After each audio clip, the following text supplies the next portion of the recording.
In this video, we're going to start looking at PD, which stands for predicate derivations. This is the derivation system for predicate logic. PD is SD. It has all of the rules of SD, same format as SD with scope lines and all of that. Plus, it has 4 new rules for handling quantifiers. Officially, it doesn't contain the rules of SD plus, but since you learned those rules and there's not a lot of sense in you pretending that you forgot them, you can go ahead and use them in your derivations if you want.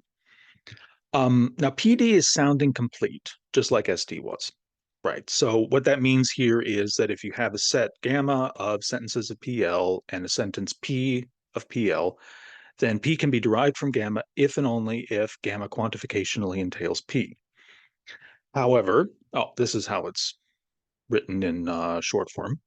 However, PD is not decidable. We talked about this earlier, right? So there isn't any algorithm for finding derivations in PD that's guaranteed to terminate in finitely many steps. These algorithms do exist for SD, but for PD, they're not guaranteed to terminate. And there's no way for you to tell when they're going to go on forever or if it will eventually terminate after some, fairly long time. Okay, so in this video, we're going to look at the rules for the universal quantifier. And for both of the quantifiers, what you have is there's one rule that's pretty simple, and then there's one that's fairly complicated. The simple rule for the universal quantifier is universal elimination. Um, the basic principle here is this: if you have a sentence, right, like for all xp, right, the sentence is true of every object in the universe of discourse, then you can infer that it is true of one particular object in the universe of discourse, right? So, for example, if everything is a lizard and Joe is in the universe of discourse, then Joe is a lizard, right? If everything is awesome and you just dropped a wrench on your toe, then it must follow that dropping a wrench on your toe is awesome. So the rule works like this. Remember what this means. This is the result of you have the sentence here, P contains, because of the fact that it's got this quantifier here, it contains a variable in it. Remember that the boldface X, this is a meta variable for that ranges over variables. So it has some variable in it. This is the result of substituting some constant for every occurrence of X. So you can take a quantified sentence, strip off the quantifier, and replace every instance of the variable with the same constant. That's what the rule allows you to do. You have a universally quantified sentence, you just take off the quantifier and then replace the variable with some particular constant, and it can be any of them because a universally quantified sentence will be true of everything in the universe of discourse. Okay, so here's an example of how this works. When we introduced PL, actually, this was the example that we gave of an argument that is logically valid but not valid in SL or SD. So we're going to show that it's valid in PD, right? All men are mortal. Socrates is a man, therefore Socrates is mortal. So here's how you symbolize this in SL. I'm using H here to stand for human instead of men, just so we have different letters. So all humans are mortal. Socrates is human. Then we use universal elimination to strip off this quantifier and get the result that if Socrates is human, then Socrates is mortal. And then we just use conditional elimination to get the result from here and here that Socrates is mortal. And so the argument is valid. Now, the thing to remember with universal elimination is that if you have multiple occurrences of the variable in the sentence, you have to replace them all with the same constant. Because if you don't do that, the result is not actually a sentence. So if you have this, for example, for all y, L, y, y, and then you use universal elimination, what it gets you is, if your instantiating constant is a, then what it gets you is LAA. You can't get LAY or LYA because these are not sentences, right? This is the only thing that you can get out of it that's actually a sentence of PL. And this is another way that that PD is like SD. What you have on every line of a derivation in PD is a sentence of PL, right? You can never have an open sentence or a formula, right? They're always going to be sentences. Okay, next we're going to turn to a very, very important problem in contemporary society, which is how you could defend yourself if you were attacked by a giant ant. So, the way to solve this problem is like we can think about, you know, an arbitrary giant ant that was coming after you, trying to attack you, and then think about what that ant would be like, and particularly what its anatomy would be like. So first of all, there's another picture of an arbitrary, giant ant. Um, look at the legs, right? So it's got these big, long, spindly legs, right, that are splayed out to the size of its body. Um, for a tiny animal with a very low mass, right, that's fine. But for something that is like this big, I mean, that is, I believe, a helicopter. This is a still from the movie Them, which I think is from 1954. They didn't have CGI in those days. Um, but I mean, if you look at the size of this thing's about the size of a truck. Um, those spindly legs, right? Those are not going to be strong enough to support the weight of that body. So an animal that size with those legs is not going to be able to stand up, and it's not going to be able to walk, right? It's just going to collapse in one place. Now, another thing about, this arbitrary giant ant that we're thinking about, look at the anatomy of a worker ant. And if you look at the various organs that are presented on this diagram, you notice that there's something missing here, which is lungs. Ants don't have them. They actually absorb air through their skin, which works really, really fine if you're a small creature with like a very high ratio of surface area to volume. But then if you blow that up to, the size of a truck, that ratio drops down. And then on top of that, you have the problem that if you've got, like any membrane that's going to be thin enough to be permeable to oxygen is not going to be strong enough to hold an animal of that size together. So here's another problem. A giant ant is not going to be able to absorb the oxygen that it needs to survive. So we have two things with a giant ant that we've been thinking about, right? That apparently can't walk and can't absorb oxygen. So that gives you an idea of what your defense strategy is going to be if you're being attacked by giant ants. Um, Here's how you defend yourself against a giant ant. You basically just need to stand far enough away that you don't get accidentally hit by a flailing limb as it suffocates to death. Um, okay, so now what's important about this reasoning, besides the fact that we've, just settled a really, really crucial question that, could possibly, affect your survival if the, giant ant apocalypse comes, um, is this, right? The way that we went about this was, I mean, we were thinking about like what a giant ant would be like, but we were thinking about like an arbitrary giant ant, and we weren't making use of information that was specific to any particular giant ant.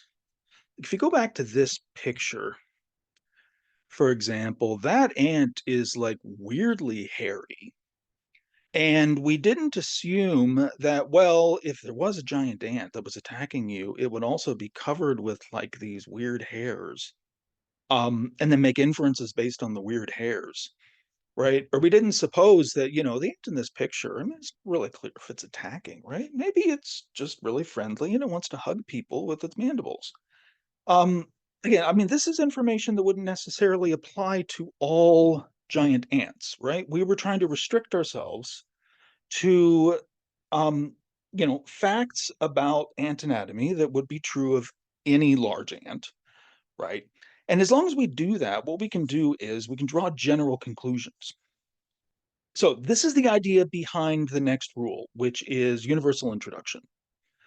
Um, The idea of universal introduction is this. You reason about an arbitrary object, kind of like what we were doing there. We're reasoning about an arbitrary giant ant. Um, your arbitrary object is something that could have been anything in your universe of discourse. And if you can reach a conclusion about this arbitrary object, then you can draw general conclusions about anything in the universe of discourse. Right. Just like, we're reasoning about this arbitrary giant ant, but we didn't know anything about it except for the fact that it was just a giant ant. And then we could draw universal conclusions about all giant ants on the basis of that. So here is what the rule looks like. Here's this thing again, right? Saying that this is the result of taking every occurrence of X and replacing it with some constant.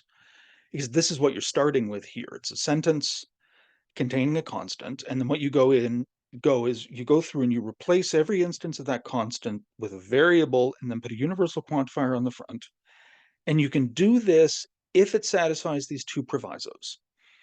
And the idea of the two provisos is this. What you're ensuring is that this constant here is talking about something that is arbitrary, that could be anything in your universe of discourse. So the first proviso here, right, saying that A doesn't occur in any open assumptions, what that ensures is you don't have any specific information um, about that particular object, right? So you don't have any information about that object that distinguishes it from anything else in the universe of discourse. This one here means that there isn't any information about that object that is retained in the universal sentence, right? That would also mark that object out as being special, as being distinctive, right? And you get rid of anything like that when you make the universal claim. We'll look at some examples of how these provisos work, right? So in this case here, for example, we wouldn't be able to apply, that should say universal introduction, not universal elimination. We wouldn't be able to apply universal introduction to S here because of the fact that our assumptions have information about it that distinguishes it from the rest of the universe of discourse, right? We're told that S is something that is human, and we don't know that everything in the universe of discourse is human. So we couldn't apply universal introduction to S. We simply don't know, it's not arbitrary with respect to the rest of the universe of discourse. Um, to see how the second proviso works, takes a little bit more complicated example. So suppose that LXY means X is strictly less than Y. And suppose that at some point here, we've gone through and we've proved not LAA. So we've taken some object A and we've managed to prove that A cannot be cannot be strictly less than itself, right? What you can't infer from this is either of these two things, right? This one says that for all X, right, X cannot be less than A, right? So that means there is no number that is less than A, which is definitely false, right? Here, right, this one says that A is not less than any number, right? So this one here is saying that, well, this is saying that A is the smallest number. This one is saying that A is the greatest number. Both of these are wrong if you're talking about, the ordinary counting numbers. Um, in both cases, what you're doing here is A is no longer an arbitrary object, right? A is something special, and you're drawing, what are probably going to be false conclusions about it. What you can infer is this, right? That for any X, X can't be less than itself. Right. That's the conclusion that retains this as an arbitrary object. Make sure that this remains an arbitrary object. Instead of, picking this out, supposing that this is actually something special. Okay. We'll look at an example of how universal introduction works. So from these two premises here, we'll derive that. Okay, so the first two steps here, we're going to use universal elimination to get rid of those quantifiers and just instantiate them for a randomly chosen constant. Next, what we're going to do is we're going to derive HA. Um, and I know that you can actually do this much quicker with HS, but there's something that I want to illustrate here. So we're going to do this in the SD way. So we assume FA, we get GA by conditional elimination, then we get HA. From that, we can use conditional introduction to get FA implies HA. Now, what we can do is we can use universal introduction to infer for all x, fx implies hx. And we can do that here because the a here is something that's arbitrary, right? We could have replaced it with any other constant, and we would have gotten exactly the same result. We have no specific information about this, right? It was arbitrarily chosen. It does occur in an assumption, right? In the assumption here, but at the point where we use universal introduction, that assumption is no longer open, right? This is actually outside of the scope of that assumption. So even though it occurs in an assumption earlier on, it's fine for us to use it there. We wouldn't be able to use universal introduction in this subderivation here, but we can use it out here now that that assumption has been discharged, when we used the conditional introduction. So those are the two rules in PD for dealing with universal quantifiers.